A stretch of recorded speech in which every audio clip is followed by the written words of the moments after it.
इम्तियाज जलील साहब, खुद आपने देखा कैसे आईसिस आपके बॉर्डर तक पहुंच चुका है। बांग्लादेश में कितने बड़े आतंकी हमले को उन्होंने अंजाम दिया है वो भी आपने देखा। सर, इस समय मैं परसेप्शन की बात कर रही हूं। परसेप्शन साहब, इस समय ये जा रहा है कि आपकी पार्टी AIMIM, आपके बड़े नेता असदुद्दीन ओवैसी, वो देश को तो इस समय ठेंगा दिखाते दिखाई दे रहे हैं और आईसिस के वो साथ जाकर खड़े हो जाते हैं। भले ही वो कहते हैं मैं आईसिस के खिलाफ हूं, लेकिन जिन संदिग्धों के साथ वो खड़े हैं उन पर कनेक्शन आईसिस से ही होने का सर शक जताया जा रहा है और कहा जा रहा है कि परसेप्शन ये है कि देश को ठेंगा और आतंक के साथ खड़ी है आपकी पार्टी और असदुद्दीन ओवैसी। कैसे काउंटर करेंगे आप इस परसेप्शन को?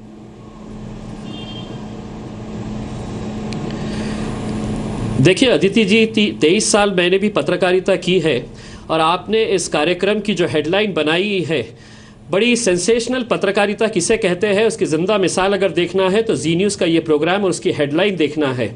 बैरिस्टर असदुद्दीन ओवैसी साहब कल जुम्मतुल विदा यानी कि रमज़ान का आखिरी फ्राइडे, और वो भी हैदराबाद की एक बहुत बड़ी मस्जिद के अंदर उन्होंने जो भाषण दिया है, आपने उस पूरे भाषण को सुनना चाहिए। वो पूरा भाषण जो था वो ISS किस तरह एक आतंकी संगठन है, एक टेररिस्ट ऑर्गेनाइजेशन है। उन्होंने उस मस्जिद के अंदर खड़े रहकर ये दुआ की है कि दुनिया के नक्शे से ISIS जैसे संगठन को ख़त्म हो जाना चाहिए, ख़त्म कर देना चाहिए। उन्होंने उस मस्जिद के अंदर दुआ की है। आपने उस मुद्दे को नहीं उठाया है। ये नहीं आप बताने के लिए चाह रही है कि यही वो असदुद्दीन ओवैसी है जिन्होंने कई मर्तबा बयान दिए हैं कि ISIS जैसा इंसानियत के खिलाफ, मजहब के खिलाफ एक आतंकी संगठन है और उसे इस दुनिया में रहने का अधिकार ही नहीं है, उसे कुचल देना चाहिए और उसे कुचलने में हिंदुस्तान के मुसलमानों ने भी पूरी ताकत लगाना चाहिए और इंशाल्लाह हम लगाएंगे। लेकिन आपको क्या लगा? आपने ये कहा कि देखिए अब तो आतंक है तो ढाका तक पहुंच गया है, हिंदुस्तान तक भी आने वाला है।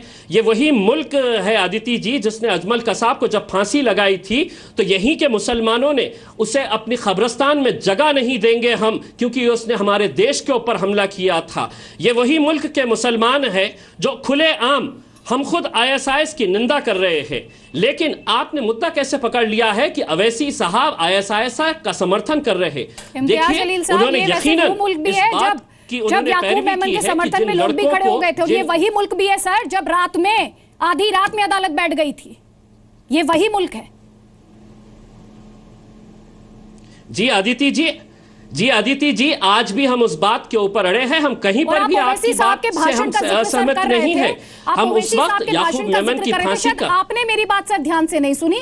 मैंने अपनी बात में साफ तौर पर कहा अपने सवाल में कि वो कहते हैं कि मैं आईसिस की मुखालफत करता हूं, लेकिन जब उसी के साथ कनेक्शन वाले संदिग्धों का वो साथ देते हैं तो परसेप्शन ये जाती है। मैंने परसेप्शन शब्द का इस्तेमाल किया था सर।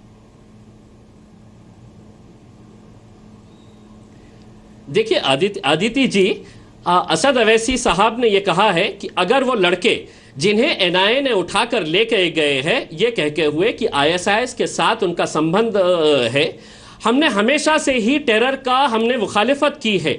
लेकिन हमें इस वक्त अगर जो खतरा महसूस हो रहा है वो देश की उन एजेंसीज के ऊपर हो रहा है जो बेखुसूर नौजवान लड़कों को उठाकर लेके जाते हैं, अदालत में उनके खिलाफ कहानी बनाई जाती है और कई सालों के बाद वो जेल से छूट जाते हैं। आपको ज्यादा दूर जाने की जरूरत नहीं है आदिति।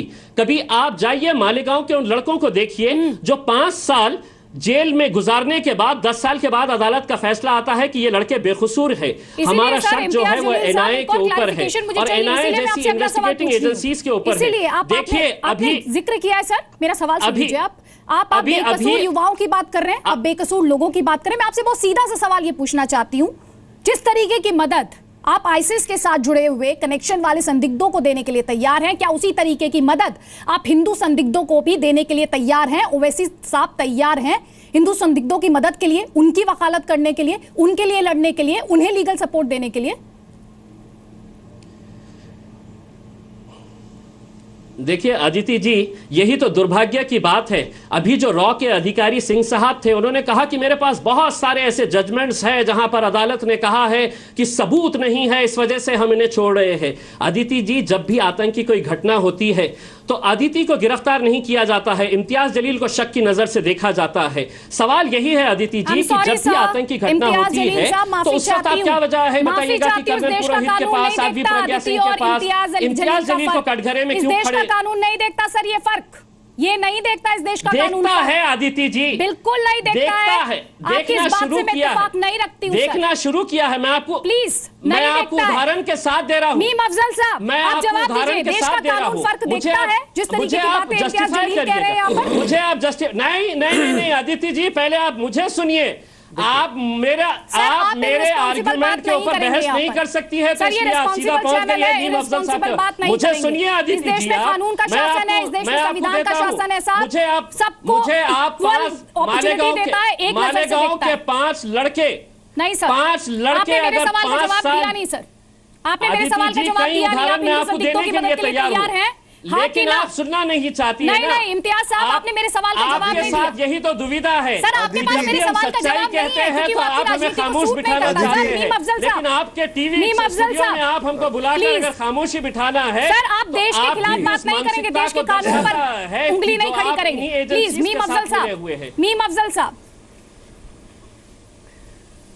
देखिए जलील साहब ने जो बातें कही उसमें कुछ बातों से मैं बिल्कुल इत्तेफाक नहीं करता। जलील साहब को मैं 1-2 बातें कहना चाहूँगा, उसको ज़रा गौर से सुन लें। पहली बात तो ये है कि 11 लड़के गिरफ्तार हुए थे, चंद रोज़ के अंदर उसकी पूरी तहकीक करके उसमें से 6 लड़कों को छोड़ दिया गया। बाकी 5 लोगों के ताल्लुक से वो इल्ज़ामात हैं या कुछ बरामदगी है जिसकी बुनियाद पर उनके ख़िलाफ़ केस बनाया जा रहा है। ओवैसी साहब को अगर उससे हमदर्दी है, मेरा कोई एतराज़ नहीं है, लेकिन उसका ऐलान करने की कोई ज़रूरत नहीं थी। अगर वो लीगल एड देना चाहते थे, बहुत खामोशी के साथ दे सकते थे, कोई उनको रोक नहीं रहा था। और ये कोई नया काम नहीं कर रहे हैं वो, मैं आपको बता दूं, ऐसी बहुत सी तंजीमें हैं जो लीगल एड देती हैं, अपनी तरफ से वकील फराहम करती हैं। आपने ये भी सवाल यहाँ पर मैंने सुना कि उसको सरकार की तरफ से लीगल एड मिलती है, लेकिन अभी आपने सालियान जो थी, जो एक केस के अंदर सरकारी गवाह थी, उन्होंने कुछ दिन पहले कहा कि NIA के लोगों ने उन पर दबाव डाला कि आप इस केस को हल्के से लें, तो इस तरह के इल्ज़ामात लग सकते हैं। तो इस पर शुबा करते हुए कुछ लोग चाहते हैं कि उनको लीगल एड दे, कहीं ऐसा ना हो। सो मैं आगे चल रहा हूँ, मैं सिर्फ ये कह रहा हूँ कि कुछ लोग अगर उसमें ये कहते हैं कि लीगल एड दे रहे हैं हम लोग, कि कहीं उनको नाइंसाफ़ी ना हो। मुझे नहीं लगता कि कोई बहुत गलत काम कर रहे हैं। अगर वो अदालत उसका फ़ैसला करे कि हाँ साहब ये दोषी हैं, तो उनको सज़ा देगी अदालत। और जिनको ये महसूस करेगी, तो बहुत सारे लोगों को उन्होंने छोड़ा है। इस पर कभी किसी ने एतराज़ भी नहीं किया, ना हिंदू तंजीमों ने एतराज़ किया, ना ही किसी और ने एतराज़ किया, बल्कि हमने ज़रूर कहा कि इनकी ज़िंदगी के कुछ 10 साल, 5 साल, 8 साल जो है बेकार हुए हैं, तो सरकार को कंपलसेट करना चाहिए। उनमें से किसी ने, मैं आगे चल रहा हूँ जी। मेरा सिर्फ ये कहना है कि आज जो बयान ओवैसी साहब ने दिया है, उसके लंबी जो तकरीर उन्होंने, वो मुझे मालूम है उन्होंने क्या तकरीर की है। और मैं तो सबसे पहले एक बात कहना चाहता हूँ, हम लोग कभी कभी बहुत ज़्यादा आगे बढ़ जाते हैं। देखिए, इस मुल्क में सबसे पहला बयान ISIS को लेकर के मैं सबसे इम्पॉर्टेंट बयान मानता हूँ गृह मंत्री का, राजनाथ सिंह जी का। और राजनाथ सिंह जी ने एक बात कही थी कि इस देश का मुसलमान कभी ISIS के साथ नहीं जा सकता। मुझे आज भी उन पर यकीन है कि उन्होंने यकीनन ये बातें हवा में नहीं कह दी थी, मालूमात की बुनियाद पर कही थी। लेकिन अगर कहीं पर कोई एक रिपोर्ट आई, कोई गलती पाई जाएगी, तो यकीनन होम मिनिस्ट्री भी कार्रवाई करेगी, पुलिस भी करेगी, मुझे उस पर कोई एतराज़ नहीं है। लेकिन आज ओवैसी साहब ने जो 5 लोगों के तिल्ज़मे कहा कि लीगल एड देना चाहते हैं, तो इससे पहले जो लोग पकड़े गए थे उसमें उन्होंने लीगल एड की बात क्यों नहीं की? चूँकि ये हैदराबाद के लोग थे और हैदराबाद उनकी कॉन्स्टिट्यूंसी है, और उसको फीड करने के लिए वरना ये अवामी ऐलान करने की चीज़ नहीं है। मैं जानता हूँ ओवैसी साहब ISIS के खिलाफ तकरीरें करते हैं, हम सभी लोग करते हैं। हिंदुस्तान का कोई मुसलमान ISIS के साथ नहीं है, जहां तक मैं समझता हूं, और आप भी नहीं है, जलील साहब भी नहीं है। लेकिन इस बयान को देने से जो एक भड़काने वाला रवैया है, माफ कीजिए, ये मुसलमानों की खिदमत नहीं है, मुसलमानों को नुकसान पहुंचाने का काम है। मैं सच्ची बात कह रहा हूं, मुझे तकलीफ होती है। अगर ओवैसी साहब उसको लीगल एड देते तो कोई ये जी पर प्रोग्राम नहीं चलता, जरूरत ही नहीं थी इसकी। लेकिन चूंकि उन्होंने एक अवामी ऐलान किया, तो उन्होंने जो तकरीर का 90% हिस्सा था वो अलग चला गया, उसके ऊपर पानी फेर दिया। और उन्होंने जो 5 लोगों की बात की, तो एक इंप्रेशन ऐसा जा रहा है कि आप, और अदिति ने जो सवाल किया है, जलील साहब मैं समझता हूँ बिल्कुल ऑब्जेक्टिविटी के साथ सोचिए, आप तो पुराने जर्नलिस्ट हैं। अगर अदिति ने यह सवाल किया कि लीगल एड अगर आप किसी को दे रहे हैं तो अगर वो दूसरे फिरके के लोग हैं तो क्या आप उन्हें देंगे?